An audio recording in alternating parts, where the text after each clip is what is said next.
36932 Silicato Drive in Millsboro. Stop by. They have Mother's Day weekend specials. And then from 5 until 7 today, Chef Jonathan from Italy is going to be there making and customizing your personal pizzas. They have incredible pizza there, incredible dishes as well, great drinks, the best Italian cuisine. Check them out online at 2meatballsde.com. You can also follow them on social media. If you want to call and make a reservation for Mother's Day, their number is 302-945-1900. And KP and Cash, yes, the Tops Cut Off DJs will be out there with me later on this evening, 5 to 7 p.m. Luis A. Miranda. Hi, Bill. Hi, Jessica. Hi, good morning. Hey, it's Bill and Jessica, Power 1017. How are you? I am doing very well. Thank you so much for checking in. We appreciate it. Luis A. Miranda Jr., a Puerto Rican political strategist, philanthropist, advocacy consultant. You're also the dad to Hamilton's Lin-Manuel Miranda. So awesome. Welcome to the show. We appreciate it. Thank you. Thank you very much for having me. It's a pleasure, and I'm humbled by being here. Oh, man, thank you so much. Well, look, you have done a lot in your career. We're going to get into your memoir coming up in a sec, which is out, by the way. But you've also you've consulted for several successful campaigns. Senator Hillary Rodham Clinton, Senator Chuck Schumer, Senator Kristen Gillibrand. I mean, you've been around a lot of politics all your life. Yeah, very brave. I have been around for a while. I'm about to turn 70. The last big birthday I celebrate. From now on, I'm going to go without any fanfare to the next birthday. But I have been around for a little while. I have had a terrific life, and I have had the honor to work with all of these terrific people. I think part of what you read in Relentless is all of these stories that help me with my gut, my heart, and my mind get involved in campaigns that I thought were going to be meaningful. So think about it. I worked hard in electing now majority leader Chuck Schumer. Yeah. When he was a congressman running against Geraldine Ferraro, the queen of Democratic politics, back decades ago, and then defeat Aldamato, who's another giant of politics.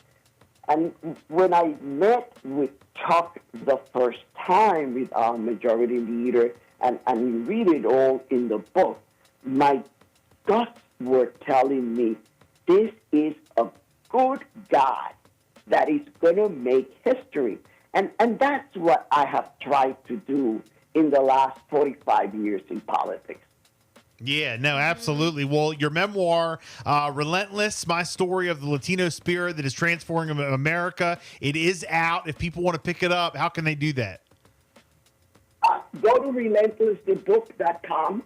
Okay. And there are plenty of places, from the local bookstore in your town to the big places where you get it online and get it delivered home. When is the last time you were out, like, on a campaign trail with a candidate? Or when's the last time you were, like, going to, different events and, really out campaigning with someone? I campaign all the time. I'm actually in D.C.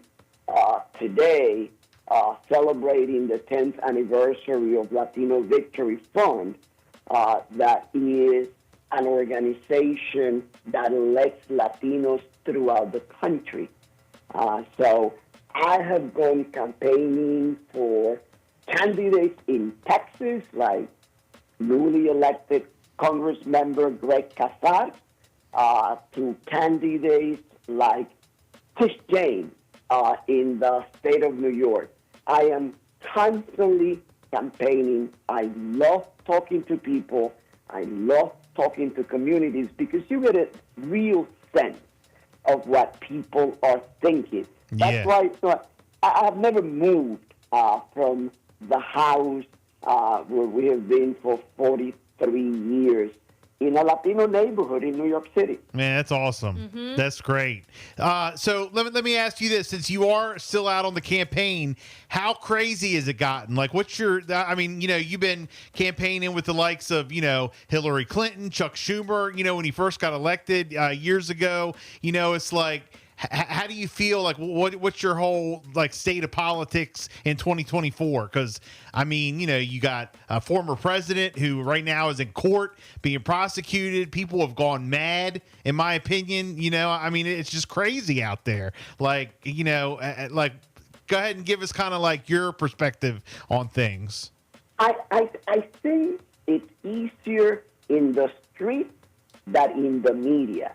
Okay. Media has 30 seconds to create ratings for their show. People have their lifetime to live in a community. And when I go to communities, Republicans don't have to hate. They may have misinformation because a lifetime of Fox News is going to do a number in your head. Right. You get so much misinformation. Right. The good people who are being fed things that are not true. The media highlights the craziness that we're living in. A former president who has tons of pending cases and the judicial system catering to him to make sure that everything is heard after the election to give him a break, that is madness. So in that respect, it is a very difficult political reality. I long for the days where more of what happened yesterday in Congress could happen every day, where a crazy lady from Georgia who is in Congress tries to oust her own speaker from the Republican Party, and Democrats have to come to the rescue. It is the corporation what we need to do again so that we could govern and do good.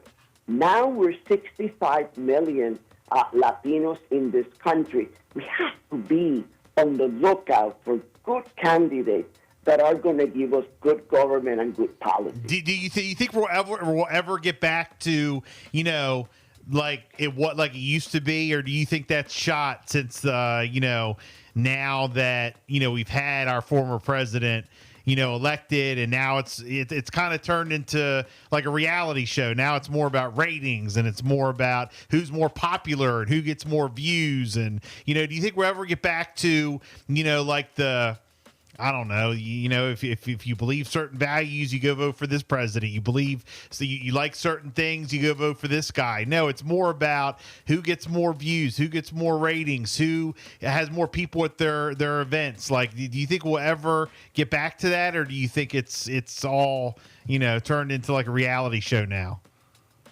Listen, in 9 years, former impeached President Trump has changed more than once. Reality. More than once gotten impeached, by the way. Twice. If you read either my tweets or my Instagrams, I always do number 2 in parentheses. Really has interjected so much hate in the political discussion that it will take a little time. But the first step is really to begin to change that discourse, number 1, by not going to their level, and number 2, by making sure we begin to get rid of all of them little by little in elections throughout the country. Yeah. And then I believe we're going to get to the normal political fight that we ought to have about what are the policies that help people. In Relentless, in the book, I talk about this huge new neighbor block of 65 million Latinos who came here not to poison the blood of the country, but to make it better. Think about it. My son, the son of a Puerto Rican family who comes here, writes Hamilton. That's what every generation of migrants and immigrants have done. They have created a better country. And that's what we will do. Right. No, absolutely. Absolutely. You can never have, we will never win with the divider in chief. We will never win with, hate. So love always wins. And, we got to bring everybody together. Look, again, your memoir, Relentless, My Story of the Latino Spirit That Is Transforming America. It's out now. Louis A. Miranda Jr. Again, if people want to get the book, and find out more information too about where you're going to be stopping on your book tour, how can they do that? RelentlessTheBook.com. They'll get all of the info. I was in D.C. In the Woolly Mama Theater yesterday in a book talk. Today at the Latino Victory celebration. And then I go throughout the country. This is an honor to be able to do this. Yes, Luis A. Miranda Jr., thank you so much for checking in this morning. We appreciate it. You're a smart man. Keep doing what you do. Thank you for having me. I'm gonna make some shake. You're listening to the Bill and Jessica Show on Power 101.7.